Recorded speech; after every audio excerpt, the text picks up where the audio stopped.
Hello everyone. AG physics by NK channel पर आप सभी बच्चों का एक बार पुनः स्वागत है।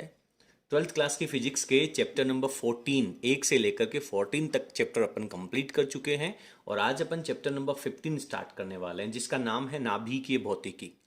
बेटा चैप्टर नंबर 14 में आपने परमाणु की संरचना के बारे में पढ़ा था जिसमें थॉमसन मॉडल है, रदरफोर्ड मॉडल है, नील्स बोहर का मॉडल है, यानी परमाणु की संरचना के बारे में आपने बहुत अच्छे से अध्ययन कर लिया।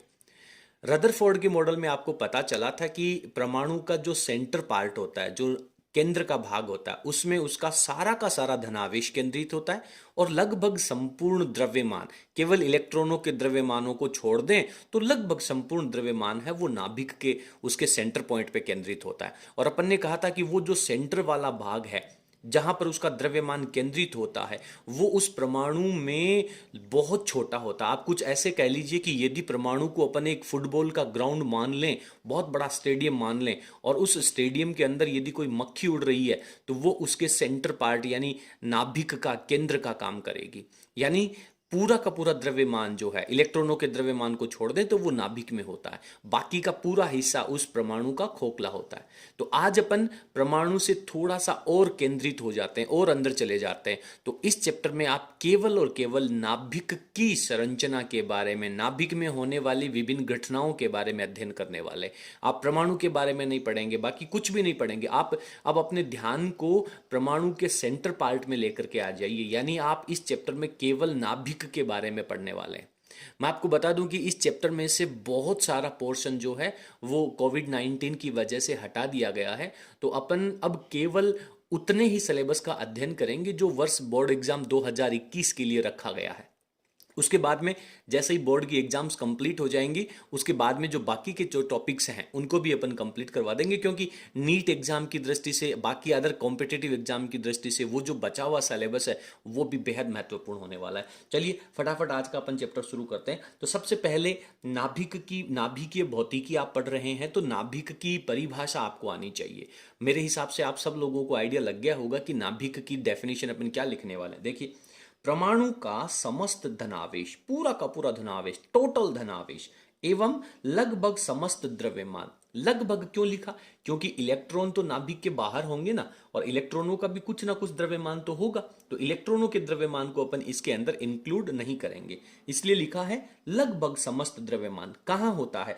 परमाणु के केंद्र पर होता है। यह बात किससे पता चली थी? रदरफोर्ड के गोल्ड फॉइल एक्सपेरिमेंट से, स्वर्ण पन्नी प्रयोग से पता चली थी। तो परमाणु के केंद्र पर, और केंद्र के ऊपर कहां? बहुत छोटे से स्थान पर, सूक्ष्म स्थान पर। अपने जैसे अभी चर्चा करी है फुटबॉल के स्टेडियम में मक्खी की जो तुलना है, बहुत सूक्ष्म स्थान में केंद्रित रहता है, और वो जो स्थान है, वो जो सूक्ष्म स्थान है, उसे परमाणु का नाभिक कहते हैं और इसे इंग्लिश में न्यूक्लियस कहते हैं।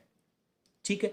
अब कई बार एक बहुत छोटा सा प्रश्न कंपटीशन एग्जाम की दृष्टि में भी पूछा जाता है कि परमाणु का जो आकार होता है वो 10 की पावर -10 मीटर का होता है, और नाभिक का जो आकार होता है वो 10 की पावर -15 मीटर का होता है, यानी 10 की पावर -5 मीटर और ज्यादा छोटा। तो आप इस दोनों चीजों की तुलना करके फील करें आप इस बात को कि नाभिक है वो बहुत छोटा होने वाला है। तो यहां पे आपने नाभिक की डेफिनेशन पढ़ ली है। अब अपन आगे चलेंगे, नाभिक की संरचना के बारे में पढ़ेंगे। मैं आपको बता दूं कि नाभिक में कितने तरह के पार्टिकल पाए जाते हैं। नाभिक में 2 तरह के कण पाए जाते हैं। एक धनावेशित कण होते हैं, धनावेश कण होते हैं, और इन धनावेश कणों को क्या कहते हैं? इन धनावेश कणों को अपन प्रोटॉन कहते हैं। ठीक है। और एक नाभिक के अंदर उदासीन कण पाए जाते हैं, उदासीन कण। और ये जो उदासीन कण होते हैं, इन उदासीन कणों को अपन क्या कहते हैं? न्यूट्रॉन्स कहते हैं। ठीक है, न्यूट्रॉन। आप लोगों को मैं बता दूं कि परमाणु के अंदर नंबर ऑफ इलेक्ट्रॉन और नंबर ऑफ प्रोटॉन समान होते हैं। किसमें? परमाणु में। ऐसा नहीं है कि आप नाभिक को कह दें सर नाभिक की संरचना पढ़ रहे हैं, परमाणु के अंदर। और न्यूट्रॉनों की जो संख्या है, न्यूट्रॉन्स की जो संख्या है, वो प्रोटॉन्स की संख्या के इक्वल भी हो सकती है और ज्यादा भी हो सकती है। तो number of neutron that may be greater than equals to number of proton and may be equals to number of proton. यदि न्यूट्रॉनों की संख्या प्रोटॉनों की संख्या के बराबर है, नाभिक में जितने प्रोटॉन हैं उतने ही यदि न्यूट्रॉन है, तो वो नाभिक स्थायी नाभिक कहलाता है। और यदि न्यूट्रॉन्स की संख्या ज्यादा है तो वो नाभिक अस्थायी नाभिक हो जाएगा और उसमें रेडियो एक्टिविटी की घटना घटित होने वाली है, जो इस चैप्टर में अपन आगे पढ़ेंगे। ठीक है, फटाफट आप स्क्रीन को पॉज करके इतना पोर्शन लिख लीजिए, फिर अपन आगे चलते हैं। और ये जो दोनों पार्टिकल हैं, कौन कौन से, प्रोटॉनों की संख्या और न्यूट्रॉनों की संख्या, इन दोनों की संख्याओं को यदि अपन मिला दें तो जो टोटल नंबर आएगी उसे अपन न्यूक्लियन कहेंगे। क्या कहेंगे? न्यूक्लियन कहेंगे। दोनों की संख्याओं को अपन न्यूक्लियन कहते हैं। यदि कभी मैं न्यूक्लियॉन्स की संख्या कहूं तो आप लोगों को समझना होगा कि प्रोटॉन और न्यूट्रॉन, नाभिक के अंदर वाले जो कण हैं, उन दोनों की संख्याओं का योग होगा। क्लियर है? चलिए लिख लीजिए, आगे चलते हैं। अब मान लीजिए कि आपसे कोई पूछता है कि भाई नाभिक में कैसा आवेश होगा, तो आपका दिमाग बोलेगा कि सर नाभिक में तो प्रोटॉन और न्यूट्रॉन दो ही तरह के कण होंगे, न्यूट्रॉन तो उदासीन होंगे, प्रोटॉन धनावेशित होते हैं, इसलिए नाभिक में हमेशा धनावेश पाया जाता है। ये बात आप लोगों को मान करके चलनी है। परमाणु जो होता है, उस परमाणु में प्रोटॉन और इलेक्ट्रॉन की संख्या बराबर होने के कारण वो उदासीन होता है, और उसमें उपस्थित प्रोटॉन है और न्यूट्रॉन है, उन दोनों की संख्याओं का यदि अपन योग कर दें, ध्यान से सुनना, नाभिक का द्रव्यमान, नाभिक का द्रव्यमान, यदि नाभिक का द्रव्यमान आपको निकालना है तो अपने को क्या करना पड़ेगा? द्रव्यमान संख्या बोलते हैं इसे अपन, नाभिक की द्रव्यमान संख्या बोलते हैं, और नाभिक की द्रव्यमान संख्या को कैपिटल ए से लिखा जाता है। अभी आपने कहा था नाभिक में प्रोटॉन और न्यूट्रॉन पाए जाते हैं जिन्हें अपन न्यूक्लियॉन्स कहते हैं, तो ये जो न्यूक्लियॉन्स की संख्या है इसे द्रव्यमान संख्या कहा जाता है। यानी द्रव्यमान संख्या का मतलब हो जाएगा सर नंबर ऑफ प्रोटॉन और नंबर ऑफ न्यूट्रॉन, प्रोटॉन और न्यूट्रॉन दोनों की संख्याओं का योग हो जाएगा। अब अपन बात करते हैं कि किसी भी परमाणु के नाभिक को अपन कैसे रिप्रेजेंट करेंगे, प्रदर्शित कैसे करेंगे। तो यहां पे अपन बात करते हैं प्रतीक, किसका? नाभिक के प्रतीक की बात कर रहे हैं, बहुत ध्यान से सुनना, ये सबसे इंपॉर्टेंट पार्ट है। मान लीजिए नाभिक कौन से तत्व का है, उस तत्व को अपन एक्स से प्रदर्शित करते हैं। एक्स जो है वो किसको प्रदर्शित करेगा? तत्व का रासायनिक प्रतीक। जैसे हाइड्रोजन है तो H से लिखेंगे, हीलियम है तो HC से, HE से लिख देंगे। तो ये जो H जहां पे अपन लिखने वाले हैं ये उस तत्व का रासायनिक प्रतीक होने वाला है। ठीक है, इसके बाद में इसके इस X के साथ में अपन दो संख्याएं लिखेंगे। देखिए ऐसे लिखा जाता है ZXA। Z क्या है? Z जो होता है वो परमाणु क्रमांक होता है, परमाणु का क्रम संख्या होती है। और परमाणु क्रमांक का मतलब क्या होता है? परमाणु क्रमांक हमेशा नंबर ऑफ प्रोटॉन यानी प्रोटॉनों की संख्या के बराबर होगी। तो यहां पे जो Z लिखा होगा ये आपको उस नाभिक में प्रोटॉनों की संख्या को प्रदर्शित करेगा। और आप लोग ये बात समझ करके चलेंगे कि जितने प्रोटॉन हैं उतने ही इलेक्ट्रॉन होंगे, और इलेक्ट्रॉन नाभिक के अंदर नहीं होते हैं, इसलिए अपन यहां पे नहीं लिखेंगे। तो ये जो Z है वो प्रोटॉन्स की संख्या को, और A जो है अभी आपने चर्चा कर ली, ए जो है, ए को अपन क्या कहते हैं? द्रव्यमान संख्या कहते हैं। ठीक है, द्रव्यमान संख्या कहते हैं। तो द्रव्यमान संख्या का मतलब क्या हो गया? प्रोटॉनों की संख्या प्लस न्यूट्रॉनों की संख्या। और यदि मैं इसमें आपसे पूछूं कि ये जो तत्व है इसके नाभिक में न्यूट्रॉन की संख्या कितनी बचेगी, तो आप कहेंगे कि सर Z है वो तो प्रोटॉनों की संख्या है, और जो A है द्रव्यमान संख्या वो प्रोटॉन और न्यूट्रॉन की संख्या है। तो अगर आपको इस प्रश्न में न्यूट्रॉन की संख्या निकालनी हो, इस नाभिक में न्यूट्रॉन की संख्या यदि आप लोगों को निकालनी हो, तो मैथमेटिक्स के जो स्टूडेंट हैं वो समझ गए होंगे कि सर ये प्रोटॉन की संख्या है, ये प्रोटॉन और न्यूट्रॉन की संख्या है। तो यदि इस द्रव्यमान संख्या में से ये परमाणु क्रमांक जो कि प्रोटॉन की संख्या को प्रदर्शित कर रहा वो घटा देंगे तो क्या बचेगी? केवल न्यूट्रॉन की संख्या बचेगी। तो न्यूट्रॉनों की संख्या यदि आपको निकालनी है तो उस नाभिक की द्रव्यमान संख्या में से उसका जो परमाणु क्रमांक है वो अगर आप घटा देंगे तो आपके पास न्यूट्रॉनों की संख्या बचेगी। ठीक है, यदि आपसे पूछा जाए कि नाभिक में कुल आवेश कितना है, मेरी बात को बहुत ध्यान से सुनना, अब आपको समझ में आ गया होगा। नाभिक का कुल आवेश, एक तो मेरे को ये बता दो कि नाभिक में कुल आवेश होगा किस प्रकृति का, धनावेश होगा या ऋणावेश होगा। तो आप कहेंगे कि सर नाभिक में तो केवल प्रोटॉन होते हैं तो धनावेश ही होगा, डेफिनेटली धनावेश होगा। तो टोटल चार्ज कितना होगा? एक प्रोटॉन का आवेश, इसको मैं ई से लिखता हूं, ठीक है ना, एक प्रोटॉन का आवेश, क्योंकि इलेक्ट्रॉन और प्रोटॉन दोनों का आवेश परिमाण में बराबर होता है, प्रकृति अपोजिट होती है। तो एक प्रोटॉन का आवेश और इनटू में कितने प्रोटॉन है, उस नाभिक में प्रोटॉन कितने हैं, उसकी संख्या को कौन रिप्रेजेंट कर रहा है, जेड रिप्रेजेंट कर रहा है। तो जेड ई हो जाएगा, जेड प्रोटॉनों की संख्या और ई है वो प्रोटॉन का आवेश। और यहां पे मैं लिख देता हूं ई की वैल्यू जो है वो 1.6 इंटू 10 की पावर -19 गुलाम होती है, प्रोटॉन का जो द्रव्यमान होता है। तो इस तरीके से इतनी सारी चीजें आप लोगों को समझनी है। ये नाभिक की संरचना के बारे में अपन पढ़ चुके हैं।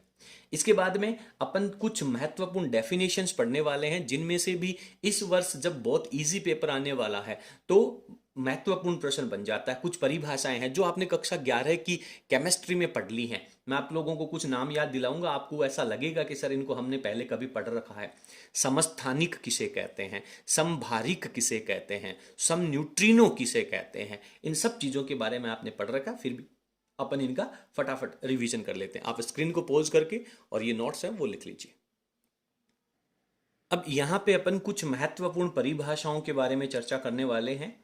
सबसे पहले आता है समस्थानिक किसे कहते हैं। बताइए, देखें कौन बताएगा समस्थानिक किसे कहते हैं। आपने कक्षा 11 में केमिस्ट्री में पढ़ा है समस्थानिक। देखिए, आवर्त सारणी की यदि अपन बात करें तो वहां पे कह रहा है समस्थानिक समान स्थान होता है, यानी जिन्हें आवर्त सारणी में केवल एक ही स्थान प्राप्त होता है। और आवर्त सारणी में स्थान किसके आधार पर रखे जाते हैं, परमाणु क्रमांक के आधार पर। और परमाणु क्रमांक क्या होता है, प्रोटॉनों की संख्या। तो समस्थानिक क्या होगा, जो एक ही स्थान पर है, और एक स्थान पर तो एक ही तत्व आएगा, दूसरा तत्व तो उस स्थान पे आ नहीं सकता। तो आपको इसकी डेफिनेशन में क्या लिखना है कि किसी एक ही तत्व के, ध्यान से सुनना मेरी बात, एक ही तत्व होना चाहिए, एक ही तत्व के वे परमाणु या ऐसे परमाणु जिनका परमाणु क्रमांक तो समान होता है। क्योंकि परमाणु क्रमांक समान होगा तभी तो उन्हें आवर्त सारणी में एक ही स्थान पर रखा जाएगा, और एक ही स्थान पर रखा जाएगा तो वो एक ही तत्व होगा।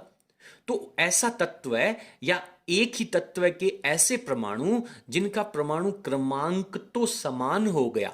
जब परमाणु क्रमांक समान हो गया तो अलग अलग क्या हो जाएगा बेटा, द्रव्यमान संख्या अलग अलग हो जाएगी। परमाणु क्रमांक किसको प्रदर्शित करता है, सर प्रोटॉनों की संख्या को, यानी प्रोटॉनों की संख्या तो समान हो जाएगी, प्रोटॉन की संख्या समान हो गई और द्रव्यमान संख्या अलग अलग है। इसका मतलब क्या अलग अलग हो गया, न्यूट्रॉनों की संख्या अलग अलग हो जाएगी। तो ऐसे जो परमाणु हैं उन्हें अपन समस्थानिक कहते हैं। फटाफट मैं इसकी डेफिनेशन आपको लिख देता हूं।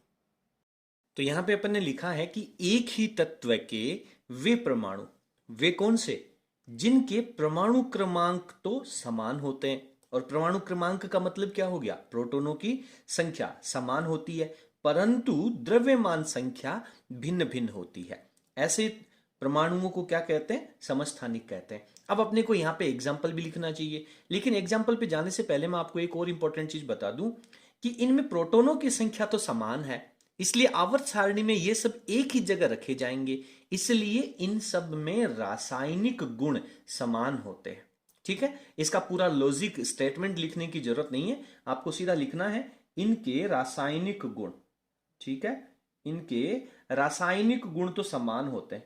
ठीक है सर, क्यों होते हैं, यह बात भी अपने को समझ में आ गई, क्योंकि इनमें प्रोटॉनों की संख्या बराबर होती है और ये आवर्त सारणी में एक ही जगह रखे जाते हैं, रासायनिक गुण समान होते हैं।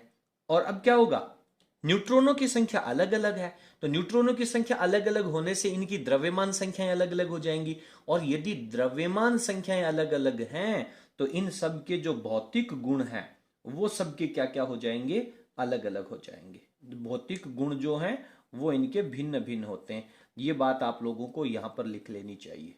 ठीक है, ओके। अब बात करते हैं अपन इनके एग्जाम्पल की। देखिए, बोर्ड परीक्षा में कई बार प्रश्न ऐसे भी पूछा जाता है, बहुत सारे तत्वों के नाभिकों का प्रदर्शन कर दिया जाता है ZXA के द्वारा, और आपसे पूछा जाता है कि इनमें से समस्थानिक कौन कौन से हैं, उनकी पहचान कीजिए। तो यहां पे मैं लिखता हूं, जैसे हाइड्रोजन के समस्थानिक की बात करते हैं तो 1H1 हाइड्रोजन में 1H2 1H3 क्या हो रहा है, इन सब के परमाणु क्रमांक समान है। परमाणु क्रमांक समान होने से ये तत्व भी समान होगा और इनकी द्रव्यमान संख्याएं अलग अलग हैं, तो ये सारे के सारे एक दूसरे के समस्थानिक कहलाएंगे।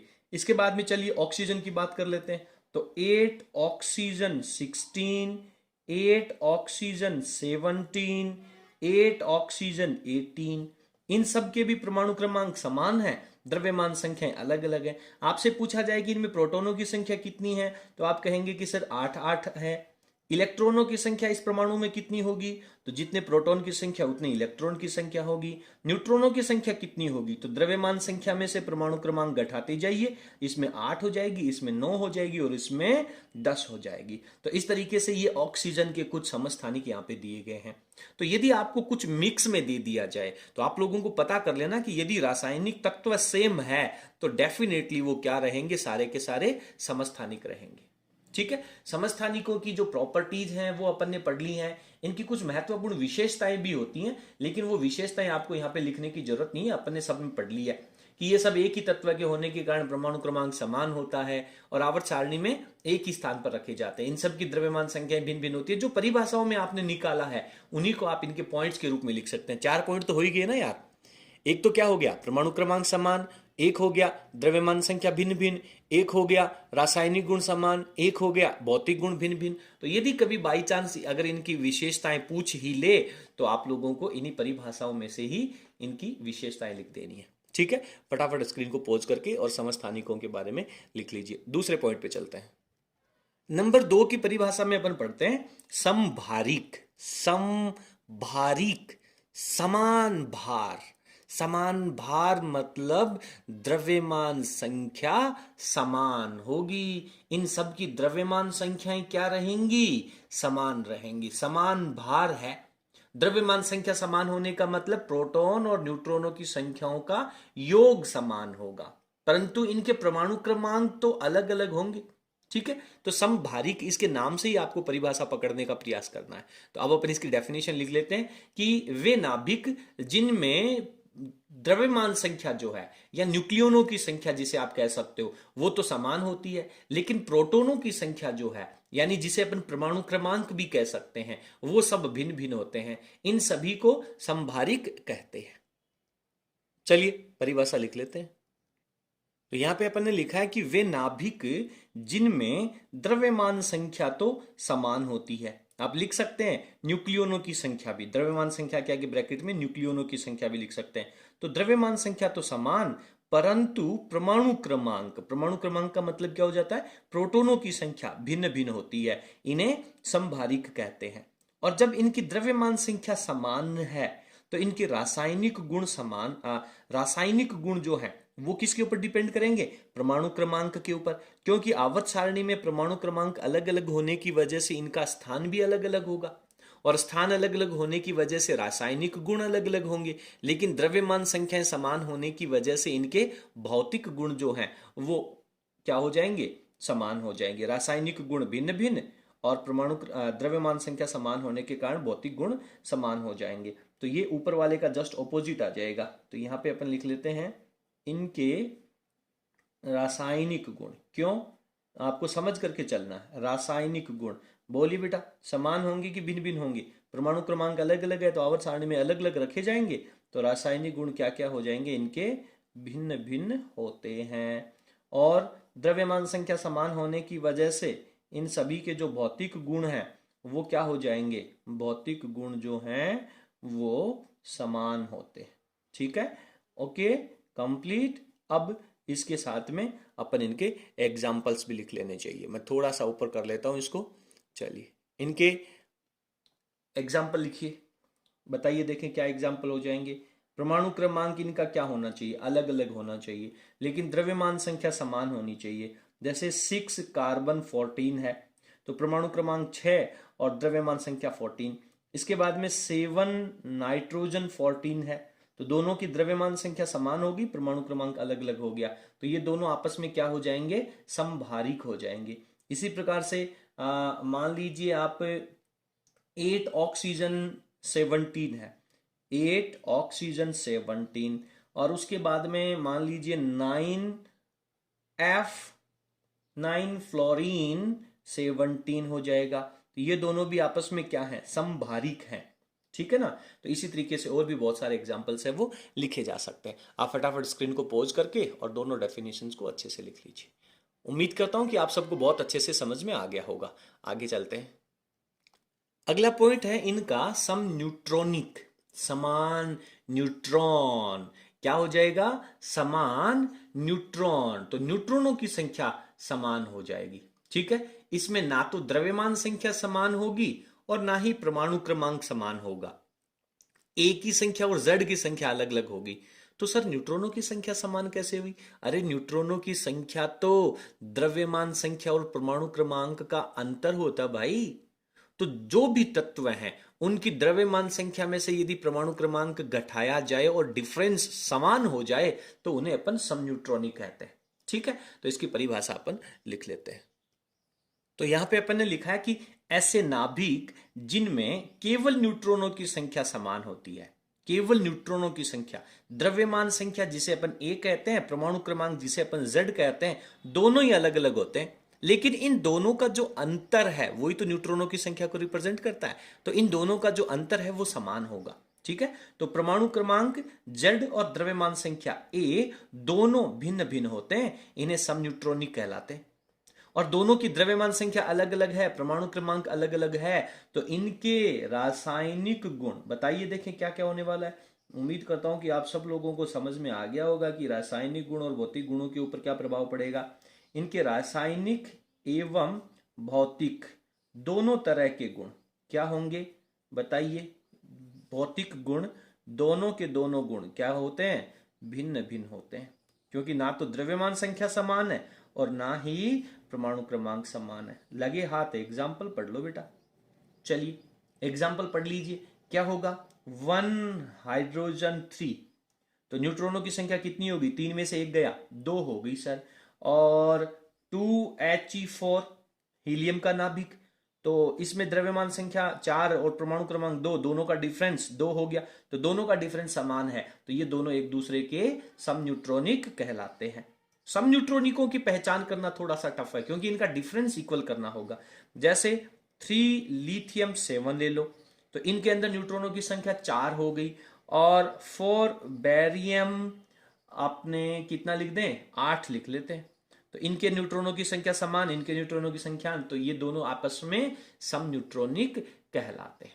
ठीक है, उम्मीद करता हूं कि आप सबको ये बातें समझ में आ गई होगी। इसका एक प्रकार और है, एक महत्वपूर्ण परिभाषा और है जो भी कई बार बोर्ड परीक्षाओं में पूछी जाती है। चलिए उसको भी लिखते हैं। आप फटाफट स्क्रीन को पोज करके डेफिनेशन लिख लीजिए।